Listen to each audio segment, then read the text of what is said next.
hi hello ನಮಸ್ತೆ ಎಲ್ಲರಿಗೂ ಹೇಗಿದ್ದೀರಾ ನಾನು ಮುಮ್ತಾಜ್ ಬನ್ನಿ ಇವತ್ತಿನ ರೆಸಿಪಿ ನೋಡೋಣ ಇವತ್ತು ನಾನು ಒಂದು ಪೊಟ್ಯಾಟೊ ಮಸಾಲೆ ಕರಿ ರೆಸಿಪಿ ತೋರಿಸ್ತಾ ಇದ್ದೀನಿ ತುಂಬಾನೇ ಚೆನ್ನಾಗಿರುತ್ತೆ ಇದು ತುಂಬಾ ಈಸಿಯಾಗಿ ಮಾಡುವಂತ ಒಂದು ರೆಸಿಪಿ ಇದು ಕರಿ ತುಂಬಾನೇ ಚೆನ್ನಾಗಿರುತ್ತೆ ಇದು ಕೋಕೋನಟ್ ಮಿಲ್ಕ್ ಎಲ್ಲ ಹಾಕಿ ಮಾಡೋದು ತುಂಬಾನೇ ಟೇಸ್ಟಿ ಆಗಿರುತ್ತೆ ಇದಕ್ಕೆ ಮುಂಚೆ ನಾನೊಂದು ಆಪಂ ರೆಸಿಪಿ ಅದರ ವಿಡಿಯೋ ಹಾಕಿದ್ದೆ ಪರ್ಫೆಕ್ಟ್ ಆಪಂ ಯಾವ ತರ ಮಾಡೋದು ಅಂತ ಅದರ ವಿಡಿಯೋ ಡೀಟೇಲ್ ವಿಡಿಯೋ ಹಾಕಿದ್ದೆ ಅದರಲ್ಲಿ ನಾನು ಹೇಳಿದ್ದೆ ಪೊಟ್ಯಾಟೊ ಕರಿ ನಾನು ನೆಕ್ಸ್ಟ್ ವಿಡಿಯೋದಲ್ಲಿ ಅಪ್ಲೋಡ್ ಮಾಡ್ತೀನಿ ಅಂತ ಅದೇ ಪೊಟ್ಯಾಟೊ ಕರಿ ಇದು ತುಂಬಾನೇ ಚೆನ್ನಾಗಿರುತ್ತೆ ಬನ್ನಿ ನೋಡೋಣ ನೀವು ಒಂದ್ಸಲ ಟ್ರೈ ಮಾಡಿ ನೋಡಿ ನಿಮ್ಗೆ ಎಲ್ಲರಿಗೂ ಇಷ್ಟ ಆಗ್ಬೋದು ತುಂಬಾನೇ ಚೆನ್ನಾಗಿರುತ್ತೆ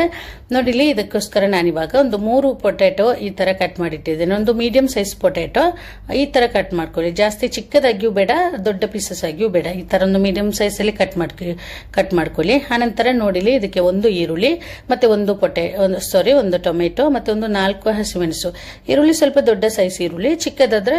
2 ಈರುಳ್ಳಿ ತಗೋಬಹುದು ಟೊಮೆಟೊ ಕೂಡ ಅಷ್ಟೇ ಸ್ವಲ್ಪ ದೊಡ್ಡ ಸೈಜ್ ಟೊಮೆಟೊ ಆಮೇಲೆ ನೋಡಿಲಿ ಕುಕ್ಕರ್ ಇಟ್ಟಿದ್ದೇನೆ ಕುಕ್ಕರ್ಗೆ ಸ್ವಲ್ಪ ಆಯಿಲ್ ಹಾಕೊಳ್ಳಿ ಅದು ಕೋಕೋನಟ್ ಆಯಿಲ್ ಇದ್ರೆ ಅದನ್ನೇ ಹಾಕೊಳ್ಳಿ ತುಂಬಾ ಚೆನ್ನಾಗಿರುತ್ತೆ ಇಲ್ಲಾಂದ್ರೆ ಬೇರೆ ಆಯಿಲ್ ಕೂಡ ಆಗ್ಬಹುದು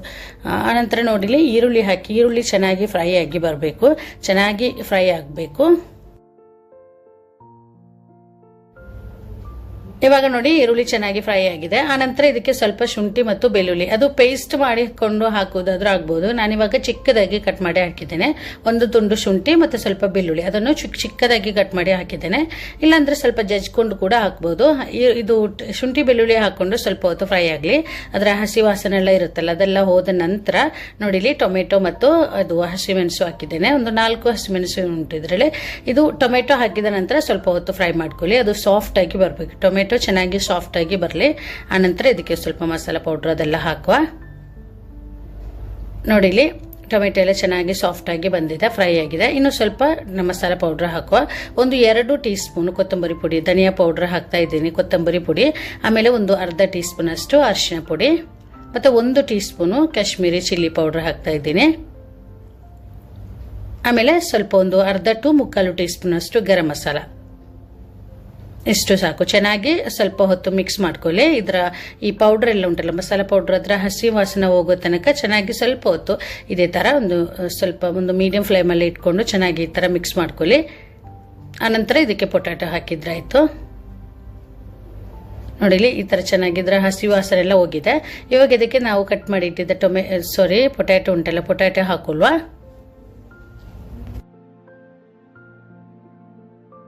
ಪೊಟ್ಯಾಟೊ ಹಾಕೊಂಡು ಇದಕ್ಕೆ ಬೇಕಾದಷ್ಟು ಉಪ್ಪು ಹಾಕೊಳ್ಳುವ ನಮಗೆ ಎಷ್ಟು ರುಚಿಗೆ ತಕ್ಕಷ್ಟು ಉಪ್ಪು ಹಾಕೊಂಡು ಚೆನ್ನಾಗಿ ಒಂದ್ಸಲ ಮಿಕ್ಸ್ ಮಾಡ್ಕೊಳ್ಳಿ ಮಿಕ್ಸ್ ಮಾಡಿದ ನಂತರ ಇದಕ್ಕೆ ಸ್ವಲ್ಪ ಕೋಕೋನಟ್ ಮಿಲ್ಕ್ ಬೇಕು ನಾನು ಇವಾಗ ಕೋಕೋನಟ್ ಪೌಡರ್ ಬರುತ್ತಲ್ಲ ಅದನ್ನು ನೀರಲ್ಲಿ ಕಲಸಿಟ್ಟಿದ್ದೇನೆ ಸ್ವಲ್ಪ ಗಟ್ಟಿ ಹಾಲು ಮಾಡಿ ಇಟ್ಟಿದ್ದೇನೆ ಅದೊಂದು ಅರ್ಧ ಕಪ್ಪಿನಷ್ಟು ಹಾಕ್ತಾ ಇದ್ದೀನಿ ಆಮೇಲೆ ನಂತರ ಇದಕ್ಕೆ ಬೇಕಾದಷ್ಟು ನೀರು ಹಾಕೊಂಡು